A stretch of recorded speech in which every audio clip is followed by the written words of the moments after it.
Corporate विफलता ये कोई एक्सीडेंट नहीं है, बल्कि एक कला है। कहते हैं कोई भी कंपनी तो बना सकता है, पर एक बड़ी सफल कंपनी को एकदम जमीन पर लाने के लिए उसके लिए तो भाई असली टैलेंट चाहिए। आज हम इसी टैलेंट का विश्लेषण करने वाले हैं। तो सवाल ये उठता है कि आखिर वो सीक्रेट रेसिपी है क्या?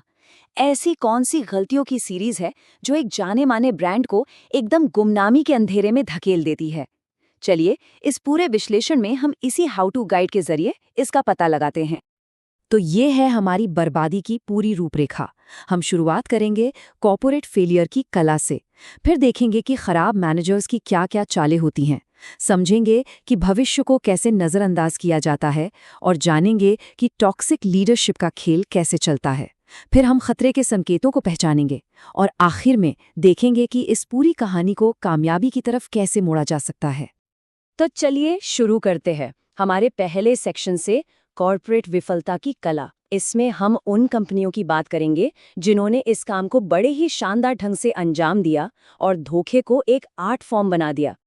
तो सबसे पहला नाम जो जहन में आता है वो है एनरॉन का। एक जमाना था जब ये कंपनी एनर्जी इंडस्ट्री में दुनिया की सबसे बड़ी कंपनियों में से एक थी, इनोवेशन का दूसरा नाम मानी जाती थी। लेकिन पर्दे के पीछे की कहानी कुछ और ही चल रही थी। तो एनरॉन ने किया क्या? उन्होंने अकाउंटिंग की कमियों का फायदा उठाकर अरबों का कर्ज छिपा लिया। जो प्रोजेक्ट्स घाटे में थे उनसे होने वाली कमाई को बढ़ा चढ़ाकर दिखाया और निवेशकों से लेकर अपने ही कर्मचारियों तक सबको धोखे में रखा। नतीजा 2001 में इसका जो पतन हुआ वो अमेरिकी इतिहास के सबसे बड़े कॉर्पोरेट घोटालों में से एक बन गया। हजारों लोगों की नौकरियां गईं, उनकी सारी बचत डूब गई। अब चलते हैं भारत और बात करते हैं सत्यम कंप्यूटर सर्विसेज की। ये कभी भारत की चौथी सबसे बड़ी आईटी कंपनी थी, सफलता की एक और मिसाल। लेकिन ये कामयाबी भी झूठ की बुनियाद पर टिकी थी। इस धोखे का जो स्केल था वो सच में हैरान करने वाला है। सत्यम के फाउंडर रामलिंगा राजू ने झूठ का एक ऐसा जाल बुना था कि आप सोच भी नहीं सकते। दो तरह के अकाउंट्स बनाए गए, फर्जी इनवॉइस तैयार हुए और तो और कागजों पर ऐसे कर्मचारी भी दिखाए गए जो थे ही नहीं। ये कॉर्पोरेट धोखे की एक ऐसी मास्टर क्लास थी जिसने आखिरकार कंपनी को डुबो ही दिया। तो बड़े बड़े कॉर्पोरेट घोटालों से हटकर अब उन मैनेजर्स पर आते हैं जो हर रोज धीरे धीरे बर्बादी के बीज बोते हैं। ये बातें सीधे एक खराब मैनेजर कैसे बने की प्रैक्टिकल गाइड से ली गई हैं। इस गाइड का पहला नियम सुनिए। ये व्यंग है लेकिन कितना सटीक है। उद्देश्य जीरो ट्रांसपेरेंसी। ट्रांसपेरेंसी खतरनाक है। ये उन्हें अच्छे कामों से अपना काम करने के बहुत ज्यादा मौके देती है। मतलब एक बुरे मैनेजर का पहला नियम, कुछ भी साफ साफ मत होने दो, क्योंकि अगर पारदर्शिता होगी तो कर्मचारी चीजों को समझेंगे, मोटिवेट होंगे, और कोई बुरा मैनेजर ऐसा तो कभी नहीं चाहेगा, है ना। और ये दूसरा नियम देखिए, ये तो और भी कमाल है।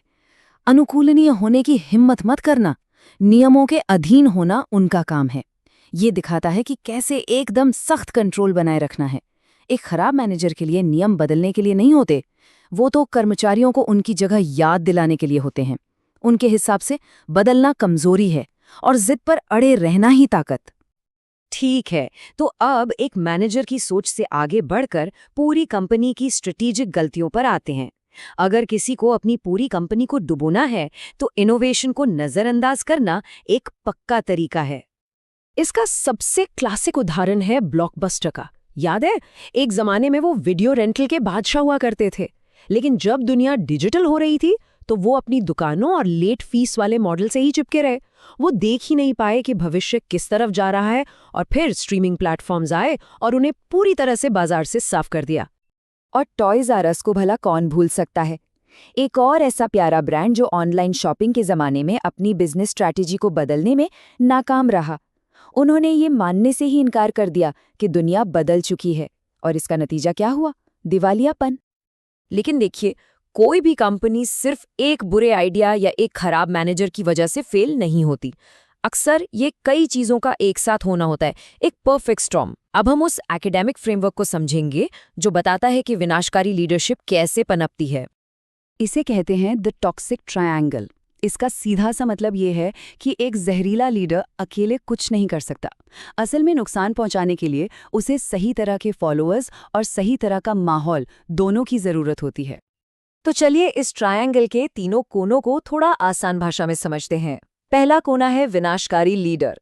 ये लोग करिश्माई तो होते हैं, पर होते हैं बहुत सेल्फ सेंटर्ड। दूसरा कोना है ऐसे फॉलोअर्स जो आसानी से प्रभावित हो जाते हैं। कुछ लोग तो डर की वजह से उनका साथ देते हैं और कुछ इसलिए क्योंकि वो भी लीडर के विनाशकारी लक्ष्यों से सहमत होते हैं। और तीसरा कोना है सही माहौल। मतलब जब कंपनी में अस्थिरता हो, कंट्रोल की कमी हो, तो ऐसे में जहरीले बर्ताव को पनपने का मौका मिल जाता है। चलिए अब इस विषय को और भी प्रैक्टिकल बनाते हैं। बात करते हैं उन रोजमर्रा के वार्निंग साइंस की, उन लाल झंडों की जो कर्मचारी तब देखते हैं जब कोई कंपनी मुश्किल में होती है। ये सारी जानकारी सीधे उन लोगों के अनुभवों से ली गई है जिन्होंने इसे करीब से देखा है। ये एक क्लासिक साइन है, एक बार कॉफी चली गई तो मैं चला गया। जब कंपनी छोटी छोटी चीज़ों पर पैसे काटना शुरू कर दे, जैसे कि मुफ्त कॉफ़ी, तो ये अक्सर इस बात का संकेत होता है कि आगे बड़ी फाइनेंशियल मुश्किलें आने वाली हैं। और ये तो बहुत बड़ा और गंभीर रेड फ्लैग है। पे चेक बाउंस हो रहे हैं, बाहर निकलो। अगर कोई कंपनी अपने कर्मचारियों को ही समय पर सैलरी नहीं दे पा रही है, तो समझ लीजिए कि कैश फ्लो की बहुत बड़ी दिक्कत है। मतलब अब जहाज छोड़ने का वक्त आ गया है। जब दबाव बढ़ता है तो भरोसा खत्म हो जाता है, माइक्रो मैनेजमेंट तेज हो जाता है, बॉस घड़ी देखने लगते हैं, मैनेजमेंट हर छोटी बड़ी चीज को कंट्रोल करने लगता है, जिससे एक बहुत ही टॉक्सिक और अविश्वास का माहौल बन जाता है। ये भी एक डूबते हुए जहाज का पक्का संकेत है। तो ये रही एक तरह की प्रैक्टिकल चेकलिस्ट। जब कंपनी के सबसे अच्छे लोग नौकरी छोड़ने लगे, ऑफिस में जरूरी सामान की कमी होने लगे और लगातार उथल-पुथल मची रहे, तो समझ लीजिए कि मामला गड़बड़ है। ये वो लाल झंडे हैं जिन्हें कभी भी नजरअंदाज नहीं करना चाहिए। ठीक है, तो हमने फेल होने की एक पूरी गाइड देख ली। अब चलिए इस कहानी को पलटते हैं। हम इस फेलियर की प्लेबुक से क्या सीख सकते हैं ताकि हम इसका ठीक उल्टा कर सकें और कामयाबी हासिल करें।